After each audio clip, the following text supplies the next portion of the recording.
to witness agreements between Pakistani businessmen and Saudi businessmen. The total $2.2 billion we have achieved IMF program. I hope this will be the last in our history, in our life. But in achieving this program, the unstinted support from Saudi leadership, along with, of course, Chinese support and support from UAE.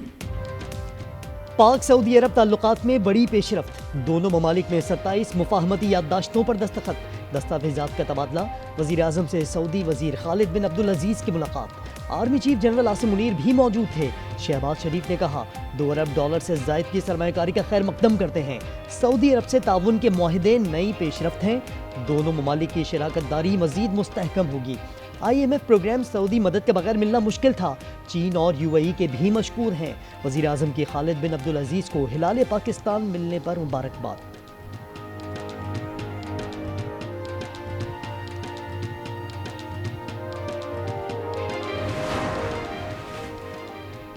پانچ IPP سے معاہدے ختم ہونے پر عوام کو relief, بجلی کی فی یونٹ قیمت میں $1 کمی ہوگی۔ وزیر اعظم شہباز شریف نے خوشخبری سنا دی، کابینہ اجلاس میں کہا $60 ارب سالانہ بچت ہوگی، دیگر IPPs کے معاہدوں پر بتدریج نظر ثانی کی جائے گی۔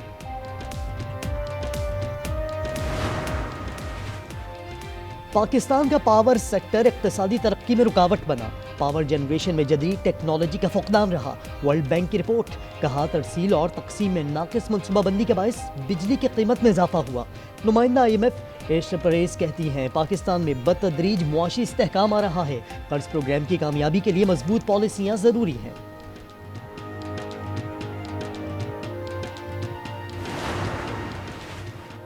حکومت نے ٹیکس چوروں کے خلاف اعلان جنگ کر دیا۔ وفاقی وزیر خزانہ محمد اورنگزیب نے ہولناک انکشاف میں کہا ملک میں 3400 ارب روپے کا ٹیکس چوری ہو رہا ہے، مختلف کمپنیاں ٹیکس چوری اور فراڈ میں ملوث ہیں۔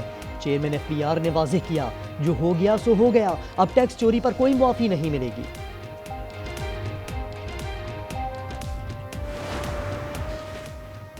وفاق اور خیبر پختونخوا حکومت ایک پیج پر آ گئی، صوبے میں قیام امن کے لیے بڑا بریک تھرو۔ وفاق نے معاملات کے حل کا اختیار علی امین گنڈاپور کو دے دیا۔ محسن نقوی نے کہا مذاکرات پر کوئی اعتراض نہیں۔ وزیر اعلیٰ نے کہا عوام اور فورسز کا تحفظ ہماری ذمہ داری ہے، قومی جرگے کا انعقاد بھی ہوگا۔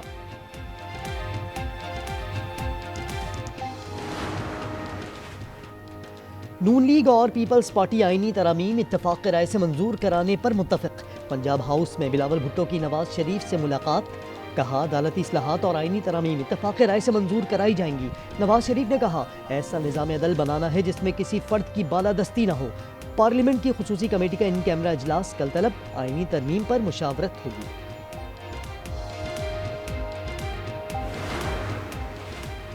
آئینی ترامیم پر مشاورت کے لیے پیپلز پارٹی ایک بار پھر مولانا فضل الرحمان کے در پر جا پہنچی۔ شہدی رحمان نے کہا مولانا سے ہمیشہ اچھی ملاقات رہتی ہے، تمام اسٹیک ہولڈرز کے مشاورت سے آگے بڑھنا چاہتے ہیں۔ JUI نے آئینی ترمیم سے متعلق 23 نکاتی مسودہ تیار کر لیا۔ آئینی عدالت کے بجائے 5 سینئر ججز پر مشتمل سپریم کورٹ کا بینچ بنانے کی تجویز۔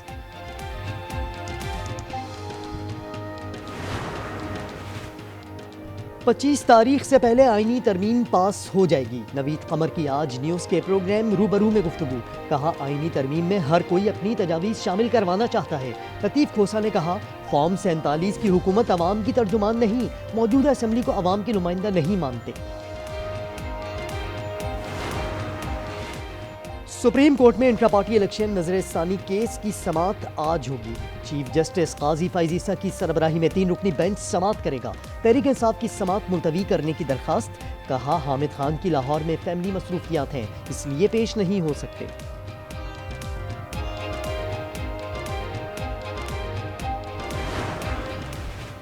سیکیورٹی فورسز کے خیبر پختونخوا میں 2 آپریشنز، 4 خوارجیوں کو جہنم واصل کر دیا۔ آپریشن بنو اور شمالی وزیرستان میں کیے گئے، 2 خوارجی جانی خیل، 2 حسن خیل میں مارے گئے۔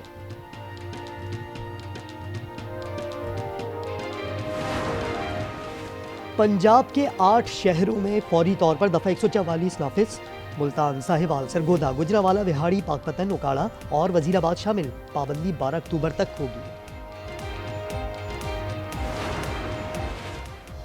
شاہ فیصل کالونی کراچی میں شاپنگ سینٹر سے گرنے والے شہری کی شناخت وسیم کے نام سے ہو گئی۔ پولیس کے مطابق واقعہ خودکشی کا نہیں حادثہ ہے۔ متوفی عمارت کی چھت پر سولر پینل دیکھنے گیا تھا۔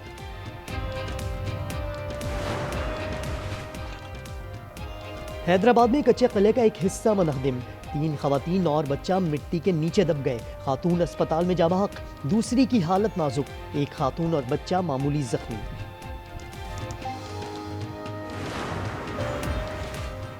کراچی کے علاقے بنارس میں پانی کی عدم فراہمی کے خلاف احتجاج، بنارس پل کے دونوں ٹریک بند کر دیے گئے، بدترین ٹریفک جام، گاڑیوں کی قطاریں لگ گئیں۔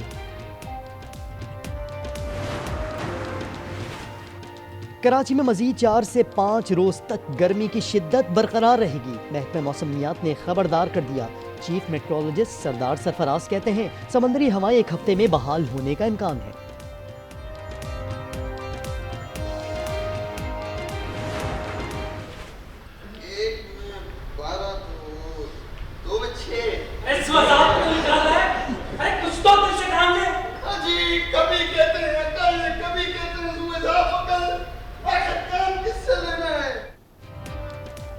اور وقت بدلا حالات نہ بدلے، مولوی صاحب آج بھی اپنے بالغ شاگردوں کو اتحاد، تنظیم اور یقین محکم کے معنی سمجھانے کے لیے کوشاں۔